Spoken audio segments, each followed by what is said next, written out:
Line Arabian dates. இப்போ அது line லயனா டே. இது தரும் ஆரோக்கியம் இயற்கையானது. லயன் லயனா பிரீமியம் டேட்ஸ். எந்த சமையலும் ருசி தேடும் ரகசியம். 20 ரூபாய். குக்கர் விசில மறந்து உணவு வீணாகி போச்சா? இனி அந்த கவலையே வேண்டாம். வழங்குகிறோம் உலகின் முதல் விசில் கவுண்டர் குக்கர், புதிய அல்ட்ரா குரோனோ. அல்ட்ரா என்றால் ஆரோக்கியம். சமூக ஊடகங்கள், டிஜிட்டல் தளங்கள் மற்றும் அவற்றின் ஒழுங்குமுறை என்ற தலைப்பில் பார்லிமெண்ட் தகவல் தொழில்நுட்ப நிலைக்குழு சமீபத்தில் ஆலோசனை கூட்டம் நடத்தியது.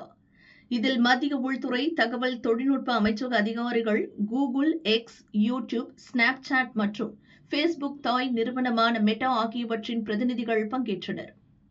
சந்திப்பு கூட்டத்தில் பிரதமர் நரேந்திர மோடியின் அதிகாரப்பூர்வ ஃபேஸ்புக் பதிவு தற்காலிகமாக நீக்கப்பட்ட விவகாரம் குறித்து நிறுவன அதிகாரிகளிடம் குழு விளக்கம் கேட்டது. மேலும் மெட்டா நிறுவனத்தின் தலைமை செயல் அதிகாரி மார்க் ஜூகர்பெர்க் 3 நாட்களுக்குள் நிபந்தனையற்ற மன்னிப்பு கேட்க வேண்டும் என மின்னணு மற்றும் தகவல் தொழில்நுட்ப அமைச்சக செயலருக்கு கடிதம் அனுப்பியது.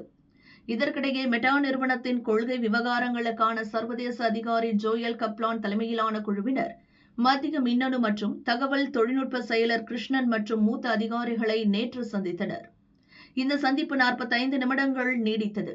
அதன்பின் மத்திய தகவல் தொழில்நுட்ப அமைச்சர் அஸ்வினி வைஷ்ணவையும் அவர்கள் சந்தித்தனர்.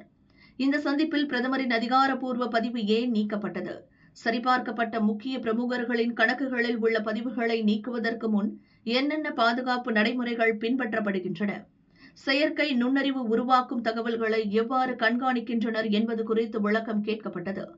அதற்கு குழுவினர் தங்களின் விளக்கத்தை அளித்தனர்.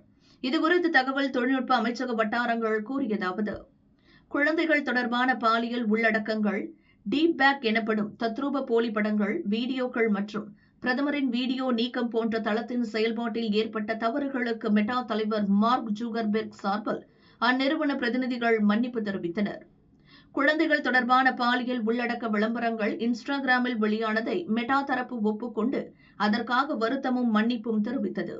இதையடுத்து மெட்டாவிடம் எந்த பயனருக்கு எந்த உள்ளடக்கம் காட்டப்பட வேண்டும் என்பதை நீங்களே தீர்மானிப்பதால் உங்கள் நிறுவனம் தகவல் தொழில்நுட்ப சட்டத்தில் குறிப்பிடப்பட்டுள்ள இடைநிலை நிறுவனம் என்ற வரையறைக்குள் வராது என அரசு சார்பில் திட்டவட்டமாக தெரிவிக்கப்பட்டதாக அரசு வட்டாரங்கள் கூறின.